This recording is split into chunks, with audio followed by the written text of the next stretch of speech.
Assalamu alaikum, I'm Hiba. And I'm Zaid, You're listening to Diary of a Matchmaker. a podcast that will take you into our world as matchmakers. We'll share our experiences and offer advice for the single Muslim. So let's dive in. Bismillah. Assalamu alaikum. Welcome back to another episode of Diary of a Matchmaker. Assalamu alaikum. Finally, alhamdulillah, we are able to start recording. It has not been an easy week. No, We'd like to release an episode every Friday morning. But every 2 Fridays. every other Friday. But with a child, it's different. You work around their schedule, not the other way around. Yeah. And the only reason we're able to record right now is because, alhamdulillah, my mom was able to watch her. Actually, it's Mother's Day, so she wanted some alone time with her. Yeah, Yes. it's amazing how we have an ideal plan. Yeah, we're going to do this, and after that, we're going to do that. And at 5 o'clock, we're going to be here. And then just, it's all according to hers. Yeah, we're always at her service. Yeah. Yes. So this topic, I feel like we should have done a long time ago. But I feel like I say that a lot. Yeah, well, you say that about every episode. Yes, but at the end of the day, we talk about marriage, and we can't talk about marriage without talking about the importance and value of nikah contracts themselves. Yeah. So this episode, inshallah, will be the beginning of many more series of episodes that will talk more about nikah contracts and the parts of a nikah contract, what goes into that. But today, specifically, we're just going to talk about the validity of a nikah contract. Yeah. Would you say the average Muslim knows what makes a nikah contract valid? No. And we learned that through our workshops, if you recall. Because we have that one slide, remember? Yeah. I can't remember the exact question on the slide, but it goes something along the lines of, is a walima... No, which of the following is not a condition for a valid nikah?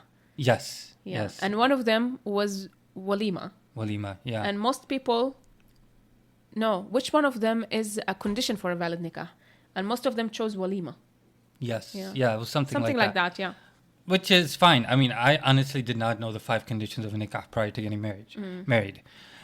Despite the fact that I've been to so many nikahs, but it's something that you kind of just defer to scholars to, and you just really respect their wisdom and their knowledge, and just hope that they're doing it the right way. Yeah, I guess. So, guys, we're not going to be doing a fiqh dars or anything.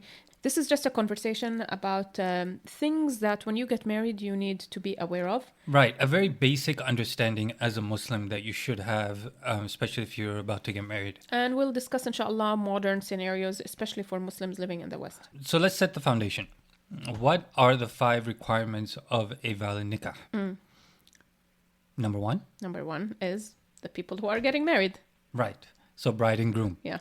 So if any modern day Muslim, progressive Muslim tries to come up to you and says, well, it doesn't say anywhere in the Quran or in the Sunnah that 2 guys cannot get married or 2 women cannot get married. Well, you can easily say that one of the requirements of a valid nikah is that the couple must be heterosexual. Okay, then somebody could say, what if one of them had a sex change?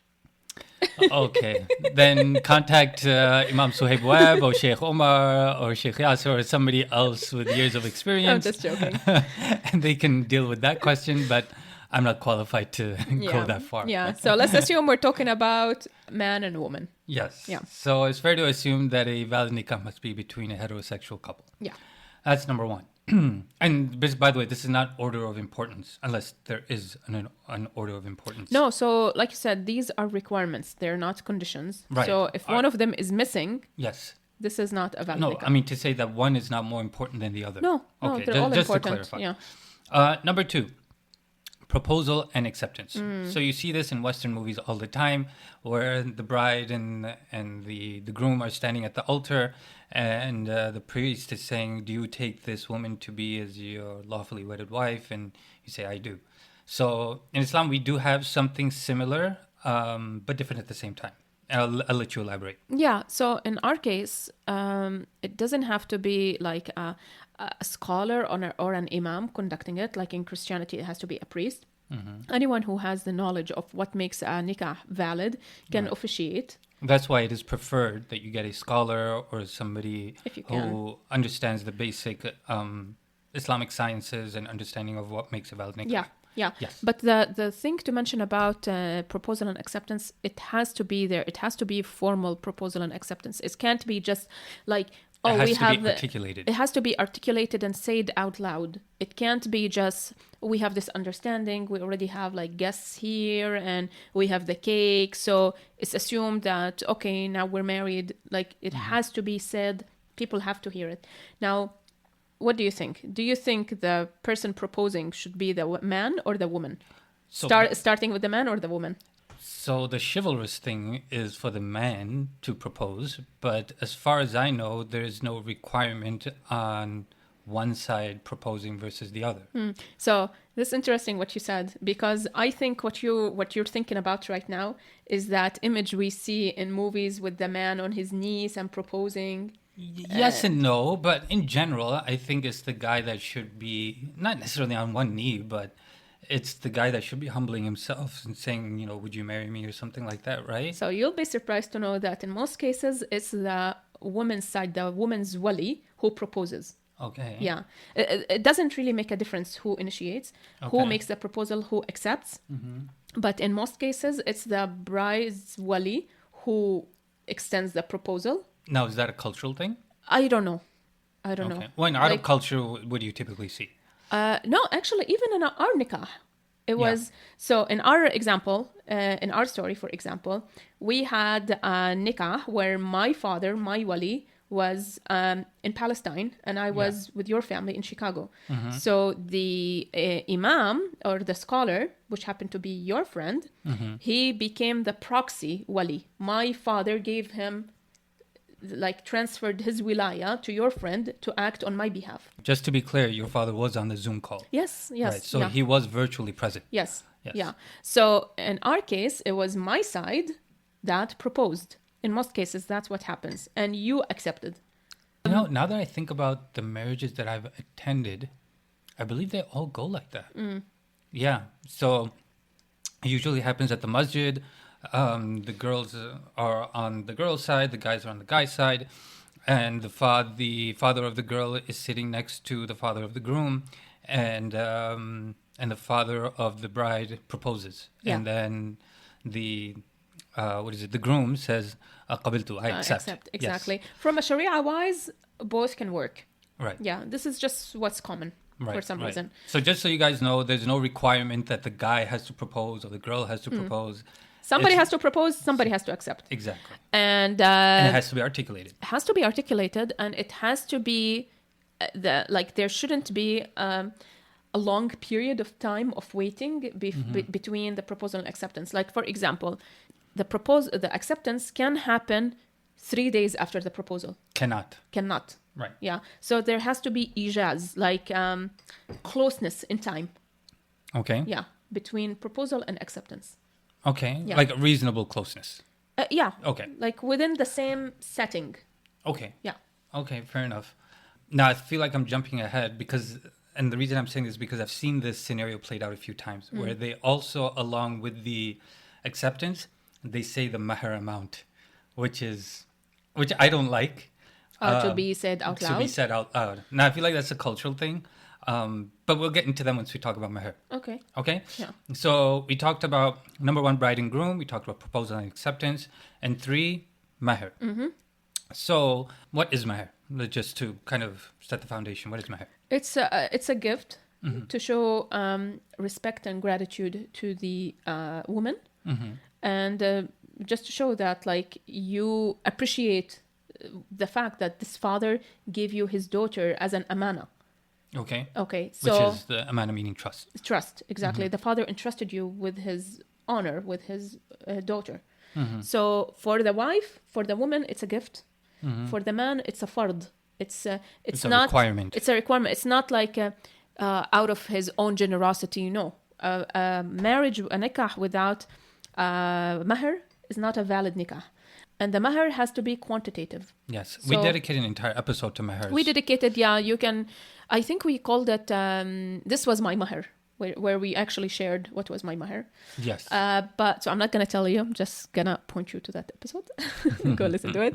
But it can't be something as in, I give you my love as a mahr.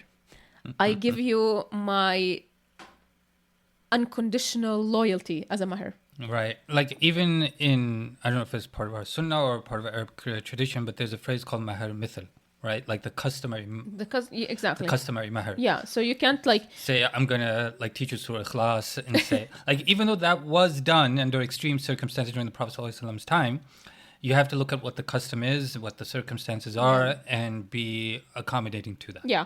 Right? So exactly. So it has to be something of material value. Okay. Okay. There's no minimum for a mahr. There is no maximum for a mahr. But like you said, the rule of thumb is that it's a custom amount. Okay. Okay. So the mahr could be muqaddam, which means it's paid upfront, or could be muakhar, which is delayed. And this is a customary thing. And what most people do is they just put, I don't know, symbolic amount as a muqaddam, which is like $1, $10 or something. And it's not a problem. No, it's not a problem. Okay. And delayed mahr is like the real big amount. Okay. And this is just to make it easier for the couple to get married. Like maybe at this moment he doesn't have $20,000, but later he will have. Now, what is a misconception that people have, and I think this is more with Arabs, I don't know about you, Daisies, that when the agreement is that the mahr is delayed, they think that they don't have to pay it unless divorce happens. So most Arab men end up not paying the actual mahr. Or is the time frame actually set in stone? Or can they just say, oh, I'll do it whenever, maybe 20, 30 years, maybe after we have grandchildren, then like maybe I'll have enough money in my retirement to pay it? It could be set in stones, or it could be like any agreement that the bride and groom have. So, for example, they could agree that every month he will pay her $1,000 until he paid the entire mahr off. Or it could be that, I don't know, after 5 years, he will start paying her. Whatever they both agree on, it shouldn't be pushed. Okay. But it should be paid. Right. So should be just paid. as a reminder, it is a debt. It is a debt. And if divorce happens, then that has to be paid prior to divorce. So, Am I correct so on it's that? a debt regardless of what happens, whether divorce. Right. And if a man dies and he hasn't paid his mahr yet, then before his inheritance is divided, because mahr is a debt, it has to be paid first, along his other debts, if he has other debts, and then the inheritance will be divided. So men, put it in your head. It's a very serious matter. It's a serious matter. And other thing some people do is like, yeah, we'll pay it later, it's delayed and stuff. And then the man, after they actually live together and all of that, starts like emotionally manipulating his wife to just forgive the mahr. Come on, honey, we have a child now. You really want me to pay you? Like, you know, and he's emotionally manipulating her. Don't do that. Yeah, that's pretty messed up. Yeah, that's messed up. Okay. All right. Number 4, the requirement is wali. Now, I learned something new when we were talking about wali and as we were preparing for this episode. Yeah. That according to one madhab, the wali is not required. Yes. So according to Hanafis... I know we said we wouldn't go into fiqh stuff, but this is very interesting and it is worth mentioning. Of course. Right. So what is a wali first? Wali is a guardian, the guardian for the girl, which has the power to protect and not possess. Yes. That's what the purpose of a wali is. Yes. So if a wali is hindering his daughter from getting married, she's getting good proposals, good Muslim men, he's declining just because the man for isn't... baseless reasons. The man isn't from the same town. The man is from a different ethnicity, or he's not a doctor. Then he's doing dhulm to the girl. And a girl in this case has the power to remove her father's wilaya and grant it to someone else, another We man. dedicated a full episode about this. Exactly. Yeah. If I'm not mistaken, it's called Can a Father's Wilaya Be Removed or something like that. Something like that. Yeah. We're not going to talk about it right now. It's a lengthy topic. But that's the role of a wali, to protect, to investigate about this man, make sure he is of a good character, that he's fit to be a husband for his daughter, right? Right. Now, according to Hanafis, wali is not a condition, but, and it's a big but, they give power to the wali for him after the nikah. Let's say the daughter got married without his presence or something. if the father later sees that this man is not a good fit, he has the power to annul the marriage.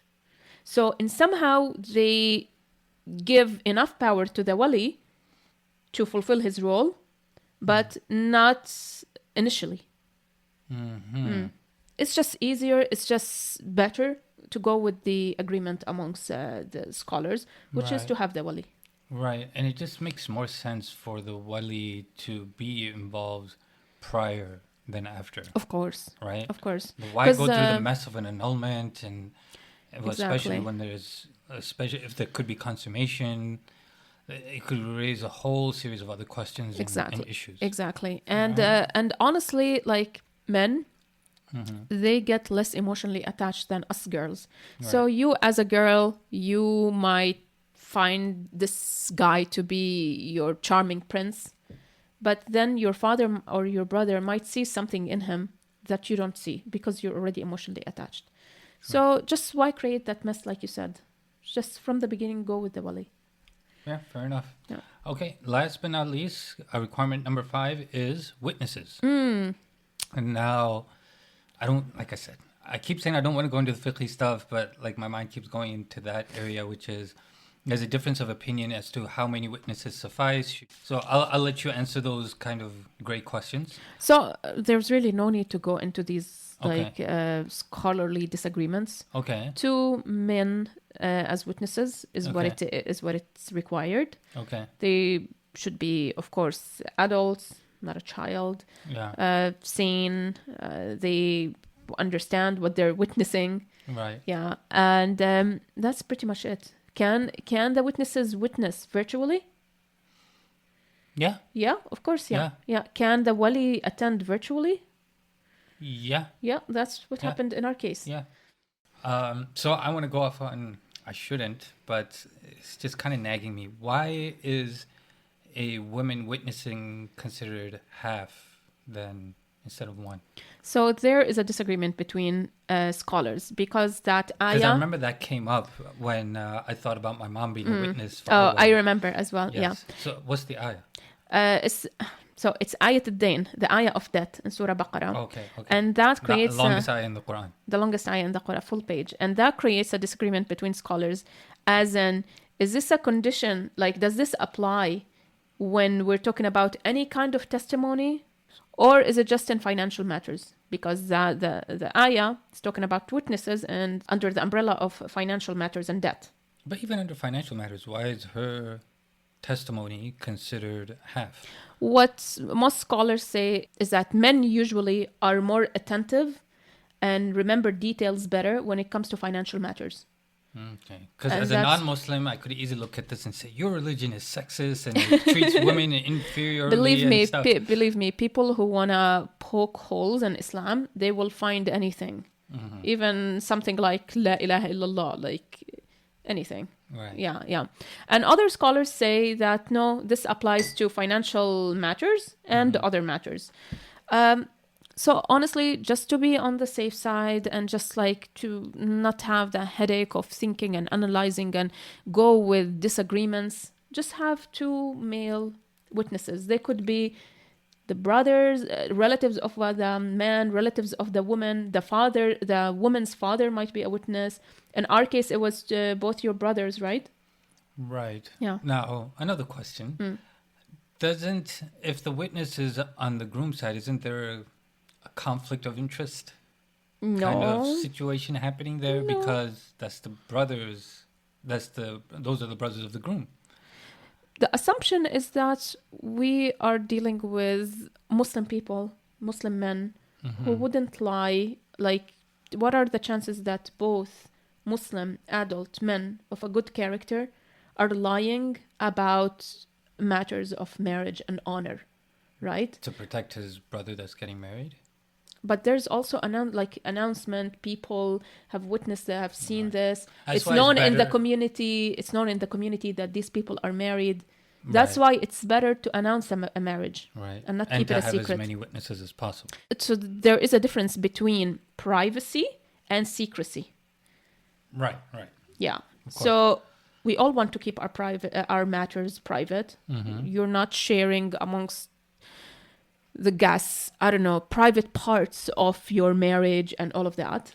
How we got to know each other and how was the first time we met and what kind of gifts he got me, these are private matters. Right. But a secret marriage is not a recipe for a successful marriage. Of course not. Yeah. Hey, if you have a story to tell, we'd love to have you on. Here you'll find a safe space of listeners who can understand what you're going through. Just shoot us an email with a summary of your story at info@halalmatch.ca. So what we just shared are 5 requirements for a valid nikah from a technical point of view, right? Okay. But there are things that contribute or takes away from the validity of a nikah, but not from a technical point of view. So maybe a nikah on paper could be valid, but in the spirit of the law of the Sharia, they are not valid. Just like the law of the land of any country, there is the spirit of the law and there is the letter of the law.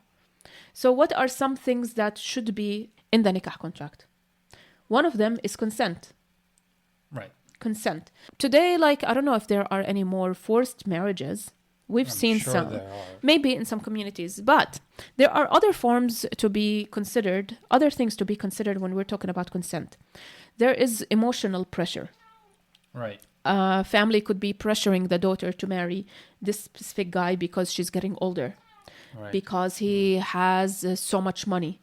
He's We a booked the successful. hall already. We booked the hall already. He's a successful doctor. Right. What are we going to tell people? We already sent out invitations. This will make us look bad. So there's all these emotional forms of pressure that could actually impact the consent.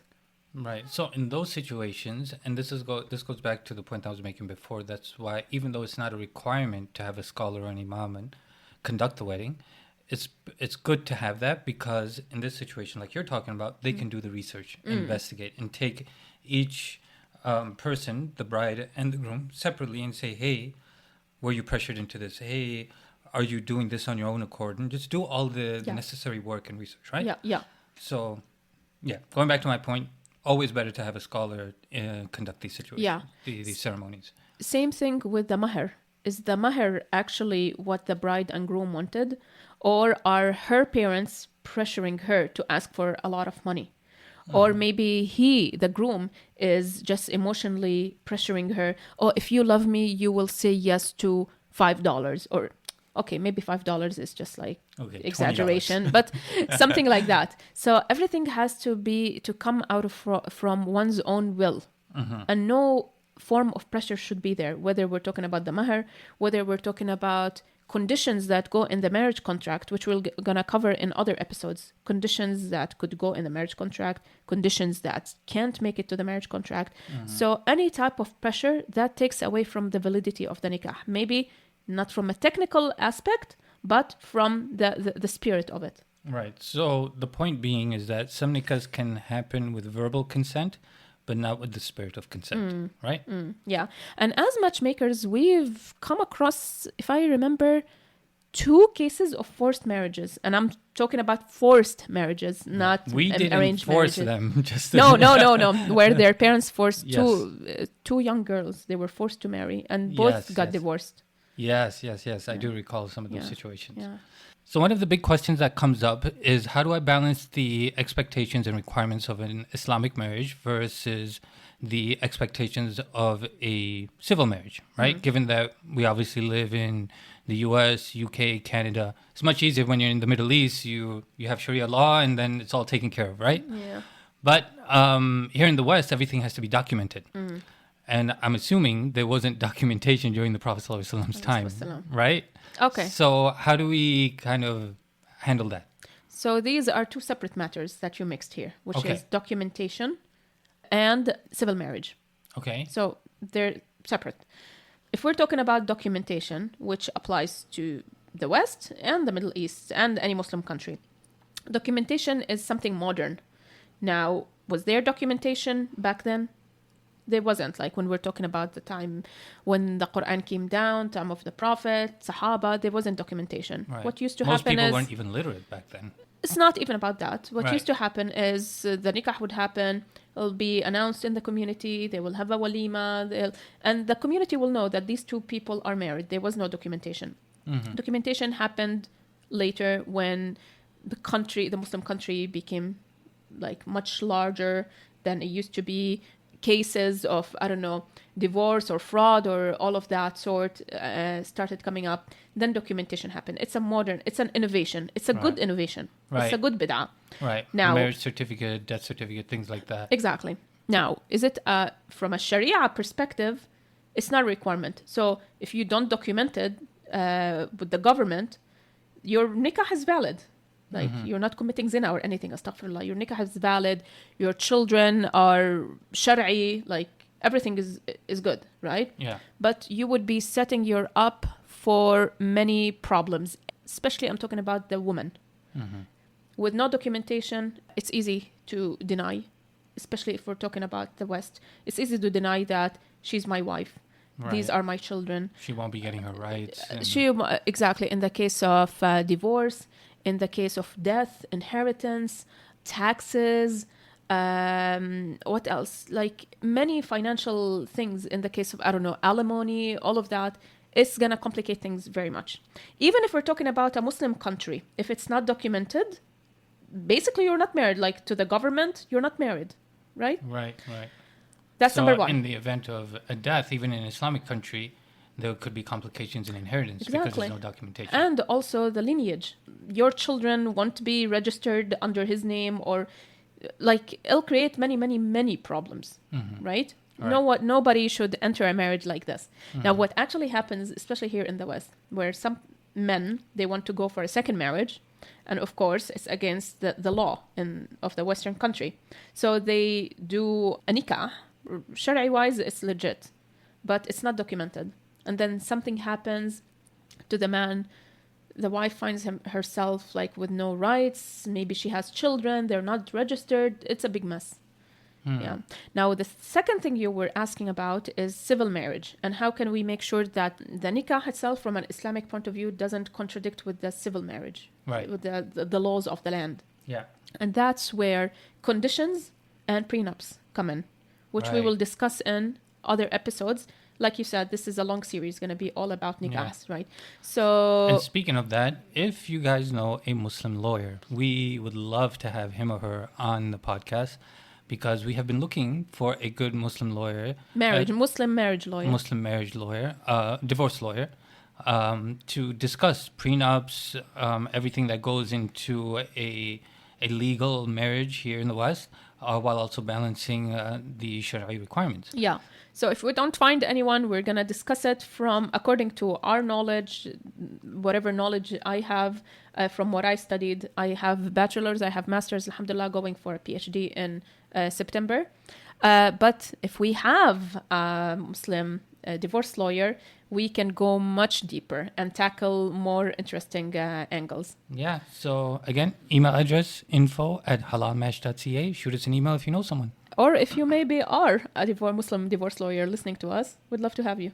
Yeah. Yeah. So inshallah, through this episode, you guys got a basic understanding of what goes into a valid nikah. So remember, there are 5 basic requirements. Just to quickly summarize: bride and groom, witnesses, Mahr, Wali, and the 5th one? Ijab and Qabul, proposal and acceptance. So always remember this basic framework as you guys prepare for, inshallah, your future marriage. Oh, so you're saying that wedding is not a condition? A walima is not a condition? Is that a wedding dress? A wedding cake is not a condition? Don't you start. Ha. So no, these are not conditions. But before we leave you guys, we've prepared a PDF checklist for anyone who's considering getting married to go through. It's a modern nikah readiness checklist. So make sure to check it out in the description of the episode. And look out for the next episode. As we said in the beginning, we're releasing a series of episodes under the topic of nikah contracts. And in 2 weeks, we'll be diving into another part of nikah contracts, which we won't share right now, but you'll see in 2 weeks. Inshallah. Inshallah. Okay. Until next time. Assalamu alaikum.